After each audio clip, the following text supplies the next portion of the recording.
Mère France Info. France Info, il est 15h20. Bonjour Ingrid Pohu. Bonjour Hercine. Merci d'être avec nous. Vous nous rejoignez pour votre chronique Voyage chaque jeudi et vendredi. Alors on découvre avec vous la planète, tout simplement. Beaucoup de destinations à travers les parcours de différents voyageurs. Aujourd'hui, Ingrid, vous nous emmenez au Paraguay. Exactement, pour découvrir ce pays d'Amérique du Sud. Nous sommes en compagnie de Julie Baudin. Bonjour, bienvenue.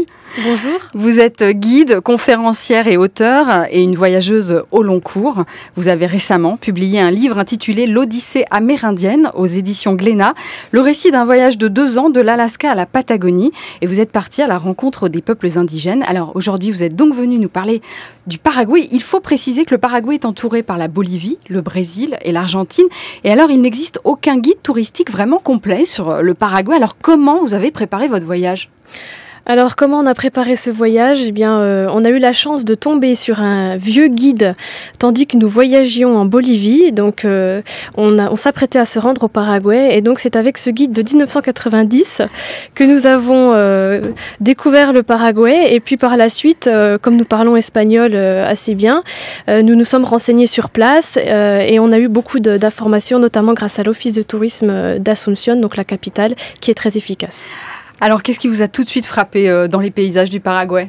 Alors, en venant de Bolivie, on a commencé par traverser le Chaco, qui est une grande région de savane. Donc, ce qui est assez surprenant quand on vient de la Bolivie, où on est très proche de l'Amazonie. Et puis, plus on va vers le sud du pays, donc vers la capitale, Asunción et les grands intérêts touristiques, eh bien, la végétation commence à se densifier et c'est très verdoyant. On trouve de la forêt tempérée et beaucoup d'agriculture, de champs, etc. Alors, vos activités sur place, Julie Baudin ? Alors, les activités principales, d'abord, c'est la visite des missions jésuites qui sont en ruine. Donc, il y a plusieurs missions jésuites en ruine dans le sud du Paraguay, à la frontière avec l'Argentine. Et ces missions ont été construites par les missionnaires jésuites à partir du XVIIe siècle, jusqu'à ce qu'ils soient chassés d'Amérique latine au XVIIIe siècle. Et donc, malheureusement, elles sont aujourd'hui en ruine, mais c'est très, très intéressant à voir. Et puis, également à Asunción, eh bien, il y a un train très particulier à prendre, qui est le dernier train à vapeur à bois du monde. Et donc, sur une toute petite distance, on peut le prendre d'Asunción, la capitale, à une petite ville qui s'appelle Aregua. Et ce train est aujourd'hui uniquement destiné au tourisme, mais jusqu'en 1998, il fonctionnait pour les voyageurs. Quelle sensation ? Une sensation de lenteur, puisqu'on voyage à peu près à 30 km/h et on met à peu près 2 heures pour faire plus ou moins 25 km. Ouais. Et comment vous avez été accueillis alors par les habitants, par les Paraguayens ? Alors les Paraguayens sont des gens adorables. Je dirais que quand on va visiter le Paraguay, on va surtout visiter les Paraguayens, puisqu'il y a assez peu de sites d'intérêt par rapport aux autres pays qui l'entourent, mais les gens sont adorables, il y a peu de touristes, donc pour eux c'est exceptionnel de voir des gens venus de loin. Ouais. Et alors, est-ce qu'il y a des traditions locales qui vous ont plus étonné que d'autres ? Alors, une des traditions les plus impressionnantes, c'est la culture guarani, puisque la culture guarani est une culture indigène. Malgré le fait qu'il n'y ait presque plus de guarani au Paraguay, il y en reste quand même quelques-uns, la langue est restée depuis le temps des conquistadors. Et aujourd'hui, toute la population, à majorité métisse et blanche, parle cette langue indigène. Ça, c'est une des traditions les plus impressionnantes.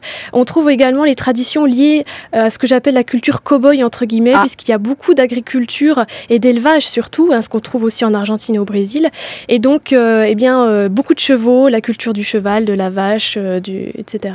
Oui, et je crois savoir des spectacles. Des spectacles avec des danses de chevaux, par exemple, où ce sont des sortes de joutes où les cavaliers s'affrontent et c'est à celui qui danse le mieux, fait danser son cheval le mieux. Oui, et puis aussi, je crois savoir qu'il y a un instrument qui est très important là-bas au Paraguay. Oui, alors la harpe paraguayenne, en effet, qui est l'évolution de la harpe classique qui a été importée par les missionnaires, justement jésuites, à partir du XVIIe siècle et qui aujourd'hui est très particulière. Elle a un nombre de cordes particuliers et une caisse de résonance également plus grande que la harpe classique. Ouais.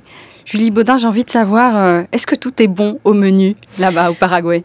Alors moi qui suis végétarienne, je dirais que c'est pas facile puisque comme je le disais, il y a beaucoup d'élevage au Paraguay, donc on mange beaucoup de viande. Et quand on mange de la viande, on mange que de la viande. Donc moi, en tant que végétarienne, je me suis repliée sur les chipas qui sont des pains de maïs traditionnels, également hérités de la culture guarani. Et puis des empanadas comme on trouve donc ce qui sont des beignets, donc des beignets de viande ou des beignets de fromage. Et puis comme boisson, eh bien il faut pas oublier le maté qui est également connu en Argentine et au Brésil, mais qui vraiment est né au Paraguay des Guaranis. C'est une sorte de thé ? Alors c'est une sorte de thé fait à base d'une plante qui pousse uniquement sur les bords de la rivière Paraná. Très bien. Ben voilà, Julie Baudin, merci beaucoup pour ce récit de voyage sur le Paraguay.